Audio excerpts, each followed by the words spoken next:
नमस्कार साथियों, साहित्यविद के पेज पर आपका स्वागत है। प्रस्तुत है मुंशी प्रेमचंद जी द्वारा लिखित कहानी लाग-डाँट कृष्णपाल के स्वर में। जोखू भगत और बेचन चौधरी में 3 पीढ़ियों से अदावत चली आती थी।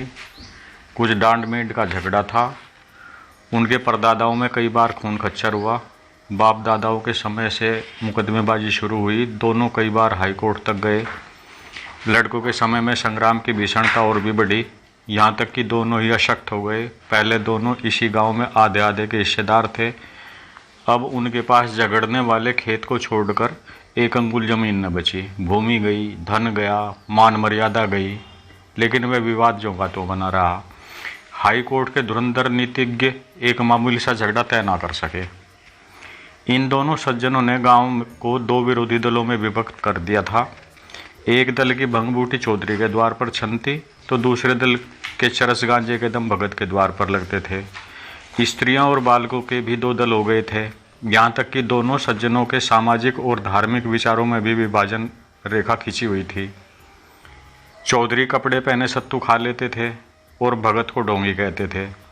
भगत बिना कपड़े उतारे पानी भी ना पीते थे और चौधरी को भ्रष्ट बतलाते थे। भगत सनातन धर्मी बने तो चौधरी ने आर्य समाज का आश्रय लिया। जिस बजाज, पंसारी या कुंजड़े से चौधरी सामान लेते, उसकी ओर भगत जी ताकना भी पाप समझते थे। और भगत जी की हलवाई की मिठाइयाँ, उनके ग्वाले का दूध और तैली का तेल चौधरी के लिए त्याज्य थे। यहाँ तक कि उनके आरोग्यता के सिद्धांतों में भी भिन्नता थी। भगत जी वैद्य के कायल थे तो चौधरी यूनानी प्रथा के मानने वाले। दोनों चाहे रोग से मर जाएं, पर अपने सिद्धांतों को न तोड़ते थे। जब देश में राजनीतिक आंदोलन शुरू हुआ तो उनकी भनक उस गांव में आ पहुंची। चौधरी ने आंदोलन का पक्ष लिया, भगत उनके विपक्षी हो गए। एक सज्जन ने आकर गांव में किसान सभा खोली, चौधरी उसमें शरीक हुए। भगत अलग रहे। जागृति और बढ़ी, स्वराज की चर्चा होने लगी। चौधरी स्वराजवादी हो गए। भगत ने राजभक्ति का पक्ष लिया। चौधरी का घर स्वराजवादियों का अड्डा बन गया, भगत का घर राजभक्तों का क्लब बन गया। चौधरी जनता में स्वराज का प्रचार करने लगे। मित्रों, स्वराज का अर्थ है अपना राज। अपने देश में अपना राज हो, यह वह अच्छा है, किसी दूसरे का राज हो। जनता ने कहा अपना राज हो वही अच्छा है। चौधरी ने कहा तो यह स्वराज कैसे मिलेगा? आत्मबल से, पुरुषार्थ से, मेल से। एक दूसरे से द्वेष करना छोड़ दो, अपने झगड़े आप मिलकर निपटा लो। एक ने शंका जाहिर की कि आप तो नित्य अदालत में खड़े रहते हैं। चौधरी ने कहा हाँ, पर आज से अदालत जाऊं तो मुझे गौ हत्या का पाप लगे। तुम्हें चाहिए कि तुम अपनी गाढ़ी कमाई अपने बाल बच्चों को खिलाओ और बच्चे तो परोपकार में लगाओ। वकील मुख्तारों की जेब क्यों भरते हो? थानेदार को घूस क्यों देते हो? अमलों की चोरी क्यों करते हो? पहले हमारे लड़के अपने धर्म की शिक्षा पाते थे, वह सदाचारी, त्यागी, पुरुषार्थी बनते थे। अब वे विदेशी मदरसों में पढ़कर चाकरी करते हैं, घूस खाते हैं, शौक करते हैं, अपने देवता और पितरों की निंदा करते हैं, सिगरेट पीते हैं। क्या यह हमारा कर्तव्य नहीं कि हम अपने बालकों को धर्मानुसार शिक्षा दें? जनता, चंदा करके पाठशाला खोलनी चाहिए। चौधरी ने कहा हम पहले मदिरा को छूना पाप समझते थे, अब गांव गांव और गली गली में मदिरा की दुकानें हैं। हम अपनी गाड़ी कमाई से के करोड़ों रुपए गांजे शराब में उड़ा देते हैं। जनता में से किसी ने कहा जो दारू भांग पिए उसे डांट लगानी चाहिए। चौधरी ने कहा हमारे दादा बाबा छोटे बड़े सब गाढ़ा गजी पहनते थे। हमारी दादियाँ नानियाँ चरखा काता करती थी। सब धन देश में रहता था। हमारे जुलाई भाई चैन की बंशी बजाते थे। अब हमें विदेशी बने हुए महीने रंगीन कपड़ों पर जान देते हैं। इस तरह दूसरे देश वाले हमारा धन ढो ले जाते हैं।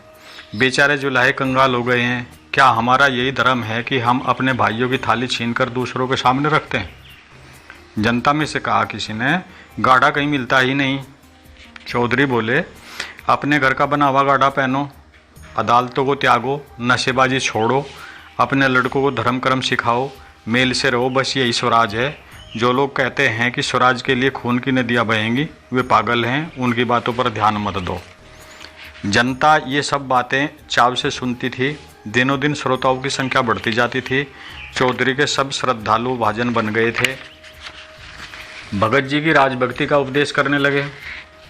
भाइयों, राजा का काम राज करना और प्रजा का काम उसकी आज्ञा का पालन करना है, इसी को राजभक्ति कहते हैं। और हमारे धार्मिक ग्रंथों में हमें इसी राजभक्ति की शिक्षा दी गई है। राजा ईश्वर का प्रतिनिधि है, उसकी आज्ञा के विरुद्ध चलना महान पातक है। राज विमुख प्राणी नरक का भागी होता है। एक ने शंका जाहिर की, राजा को भी तो अपने धर्म का पालन करना चाहिए। दूसरे ने शंका की, हमारे राजा तो नाम के हैं, असली राजा तो विलायत के बनिए महाजन हैं। तीसरे ने कहा, बनिए धन कमाना जानते हैं, राज करना क्या जाने। भगत बोले, लोग तुम्हें शिक्षा देते हैं कि अदालतों में मत जाओ, पंचायत में मुकदमे ले जाओ, लेकिन ऐसे पंच कहाँ हैं जो सच्चा न्याय करें, दूध का दूध और पानी का पानी कर दें। यहाँ मुँह देखी बातें होंगी, जिनका कुछ दबाव है उनकी जीत होगी, जिनका कुछ दबाव नहीं है वह बेचारे मारे जाएंगे।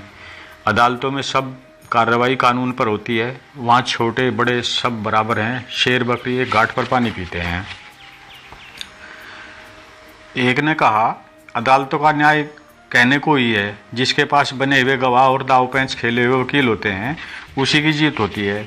झूठे सच्चे की परख कौन करता है? हाँ, हैरानी अलबत्ता जरूर होती है। भगत ने कहा जाता है कि विदेशी चीज़ों का व्यवहार मत करो, यह गरीबों के साथ घोर अन्याय है। हमको बाजार में जो चीज़ सस्ती और अच्छी मिले वह लेनी चाहिए, चाहे स्वदेशी हो या विदेशी। हमारा पैसा सेहत में नहीं आता कि उसे रद्दी फद्दी स्वदेशी चीज़ों पर फेंकें। जनता में से एक ने कहा, अपने देश में तो रहता है, दूसरों के हाथ तो नहीं जाता। एक ने कहा, अपने घर में अच्छा खाना ना मिले तो क्या विजातियों के घर का अच्छा खाना खाने चल लगेंगे? भगत बोले, लोग कहते हैं लड़कों को सरकारी मदरसों में मत भेजो।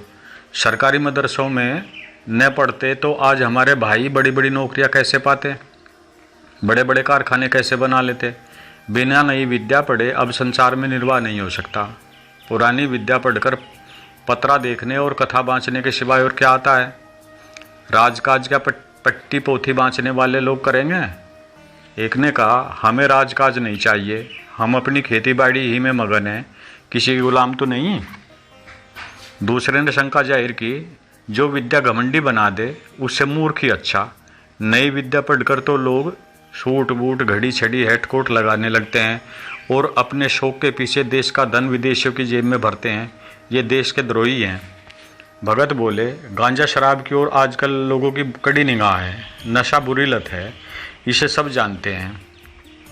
सरकार को नशे की दुकानों से करोड़ों रुपए की साल की आमदनी होती है। अगर दुकानों में न जाने से लोगों के नशे की लत छूट जाए तो बड़ी अच्छी बात है। वह दुकान पर न जाएगा तो चोरी छिपे किसी न किसी तरह दूने चौगुने दाम देकर सजा काटने पर तैयार होकर अपनी लत पूरी जरूर करेगा।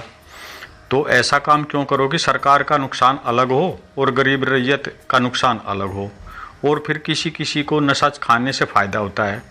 मुझे ही देख लो, मैं एक दिन भी अफीम न खाऊं तो गांठों में दर्द होने लगे, दम उखड़ जाए और सर्दी भी पकड़ ले। एक आवाज़ आई, शराब पीने से बदन में फुर्ती आ जाती है। एक ने शंका जाहिर की, सरकार अधर्म से रुपया कमाती है, ये उचित नहीं। अधर्मी के राज में रहकर प्रजा का कल्याण कैसे हो सकता है? दूसरे ने शंका जाहिर की, पहले दारू पिलाकर पागल बना दिया, लत पड़ी तो पैसे की चाट हुई। इतनी मजदूरी किसको मिलती है कि रोटी कपड़ा भी चले और दारू शराब भी उड़े? या तो बाल बच्चों को भूखों मारो, या चोरी करो, जुआ खेलो और बेईमानी करो। शराब की दुकान क्या है? हमारी गुलामी का अड्डा है।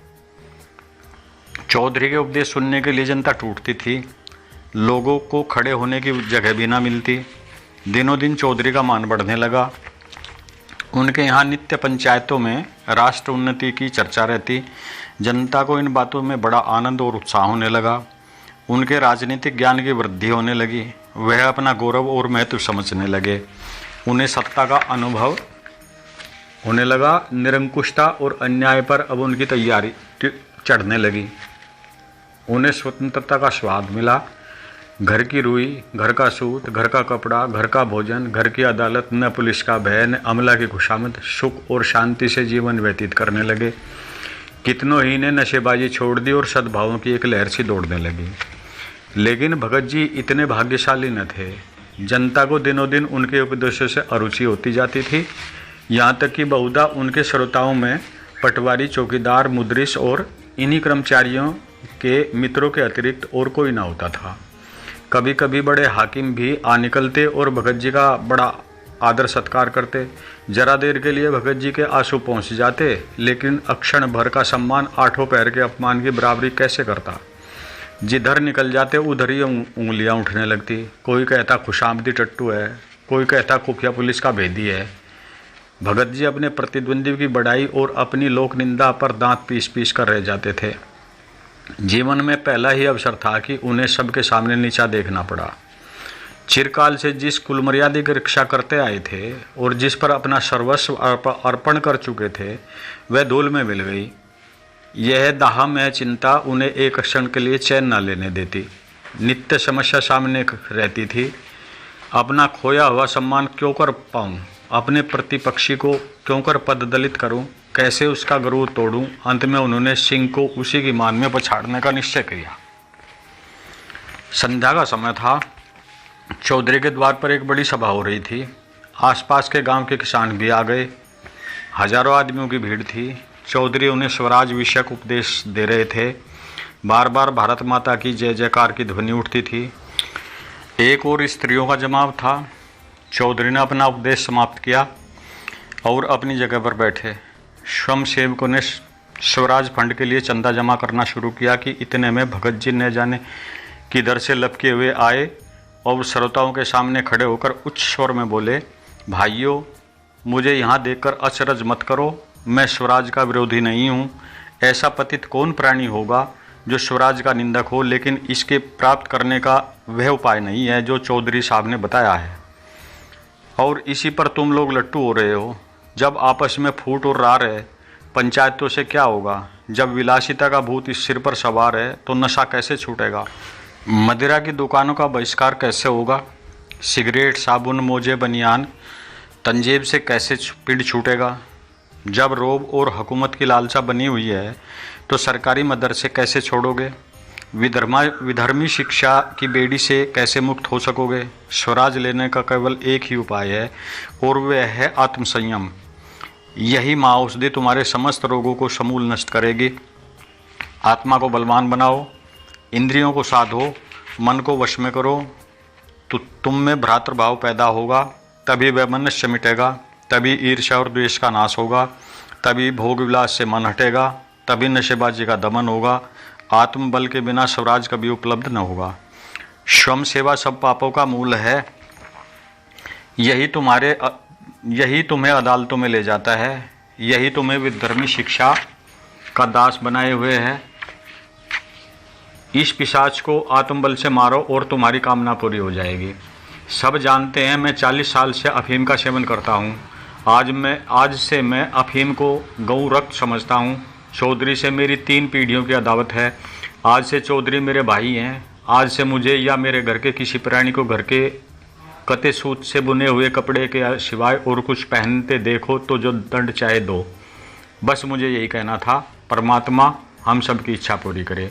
यह कहकर भगत जी घर की ओर चले कि चौधरी दौड़कर उन्हें गले से लिपट गए। 3 पुश्तों की अदावत एक क्षण में शांत हो गई। उस दिन से चौधरी और भगत साथ साथ स्वराज का उपदेश करने लगे। उनमें गाढ़ी मित्रता हो गई और यह निश्चय करना कठिन था कि दोनों में जनता किसका अधिक सम्मान करती है। यह कहानी यहीं पर समाप्त हो जाती है। प्लीज़ चैनल को लाइक, शेयर, सब्सक्राइब अवश्य करें। धन्यवाद।